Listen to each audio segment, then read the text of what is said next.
earliest manuscript that has ever been discovered is the one on top there.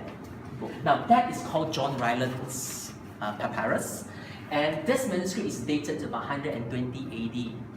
And it's the Gospel of John. Now, if you take, now scholars have disputed when the Gospel of John is written. Some say it could be as late as 90, some will push it before AD 70. Let's assume AD 70, give it an earlier date.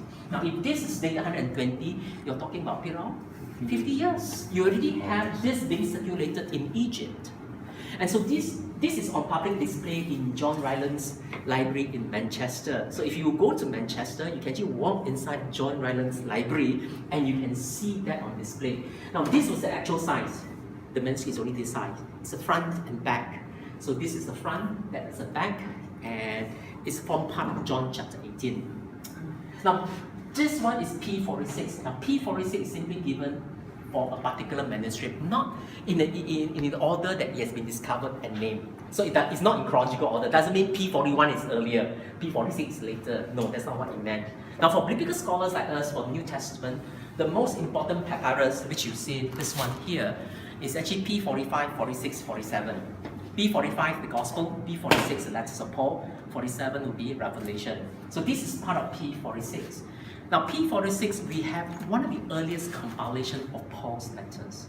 Now, Paul wrote to different churches. So by the time of AD 200, we already have scribes compiling the letters of Paul together. So you will have papyrus such as this.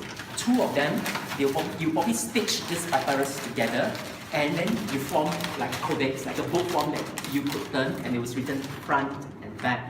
Now, interestingly, P46 has the letters of Romans first. After the end of Romans was the letter of Hebrews. That's how they arrange. And then you have P46 and all the letters of Paul plus Hebrew except the pastoral epistles. Now, what is interesting actually here in this one here is actually this one. P46 is the beginning of the letter to the Ephesians. Now, this is one example. If you read Ephesians chapter 1 in your Bible, you see a footnote that say the earliest and most reliable manuscript do not have in Ephesus. So this is one example. They dated back to the year 200. That means it's 140 years since the letter was written. And in Ephesus was actually not found there. So the earliest manuscript does not contain the word in Ephesus. So it was found in a much later manuscript. But we can know for sure that this was written to the Ephesians because you have the heading on top, to the Ephesians.